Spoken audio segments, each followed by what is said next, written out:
Carl? Yes? What time is it? It's 2 p.m. in the afternoon, mon frere. Why do you have a bottle of rum? Because this is the last thing we need to do today. My life's sick awesome.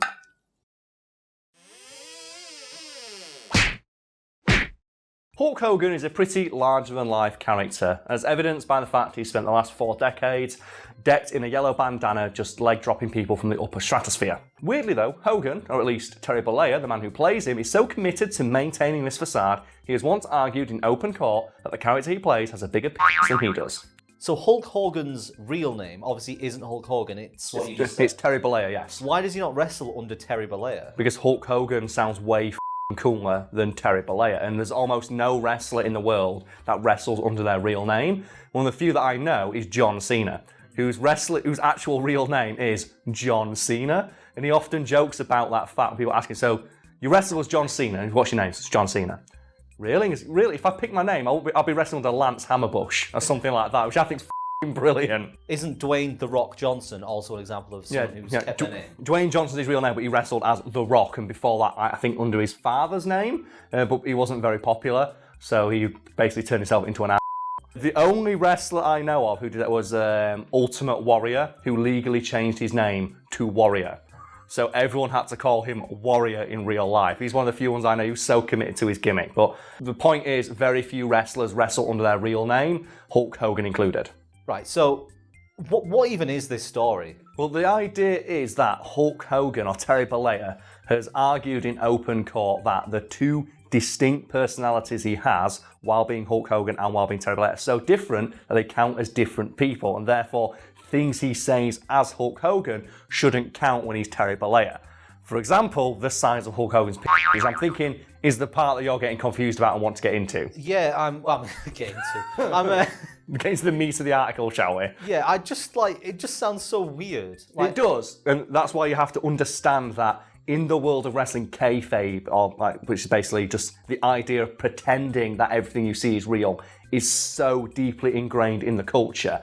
There are stories about wrestlers refusing to break character so much they've been arrested and things like that. I think Triple H once had his entire fucking quadricep explode off his leg and continued wrestling because his character doesn't show pain, or you're supposed to win that match. So it's insane. There are so many examples of shit like that. And to bring it back to Hulk Hogan, he's taken the idea to its logical extreme in that Hulk Hogan is a distinct, different personality to the one he has at home. So before we go into this apparent argument that they've got different sized, why is Hulk Hogan in court? That was because in 2010, the website Gawker released a sex tape starring Hulk Hogan or Terry Bollea, and then Hogan responded by suing the ever-loving shit out of them, and he eventually won that court case, which I'm mentioning because when he won that court case, the official Hulk Hogan Twitter account tweeted out this image of Hulk Hogan leg dropping the Gawker logo, which is awesome, and he was awarded $100 million for the invasion of his privacy. I'm not sure how much that money he got, but I just think that's funny.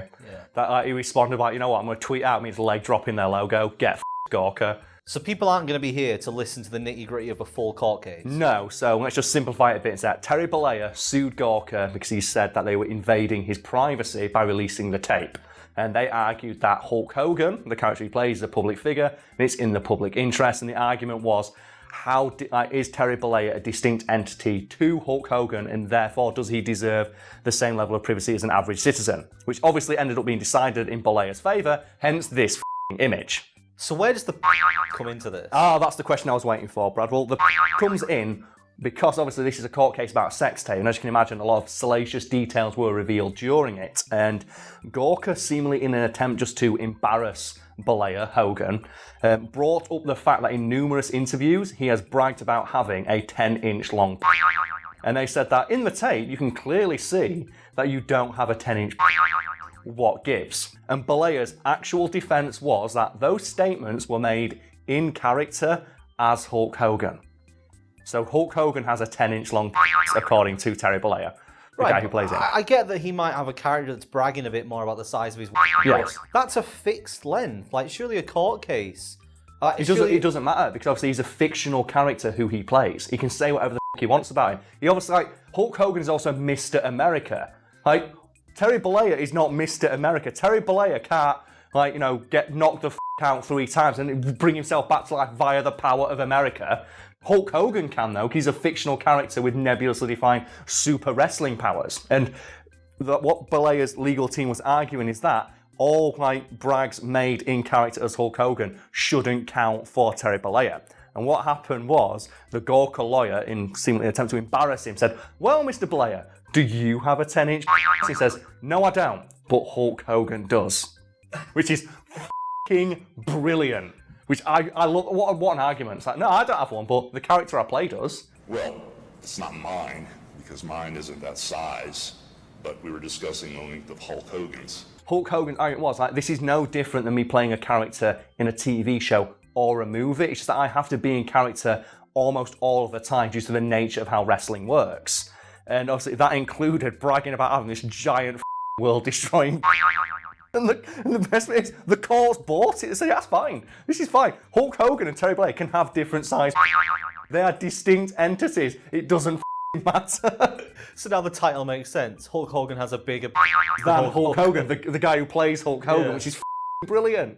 Hulk Hogan can brag about having as big a as he wants. It doesn't matter. That doesn't change the fact that Terry Bollea, the man, is entitled to his privacy, because Hulk Hogan is a larger-than-life character who's supposed to be out there, interacting with people in the public eye. Terry Bollea has no obligation to do that, and therefore, his sex tape, it should not be public knowledge because it is of no concern to anybody. Yeah, the sex tape is Terry Bollea's sex tape. Yeah, not Hulk Hogan's. And that was the argument. Yeah, if it had been Hulk Hogan's sex tape, it'd be different. I'd love it if they had it playing in the background and he was there saying this is not Hulk Hogan's. And you just heard him going, "Call me Hulk, call me Hulk."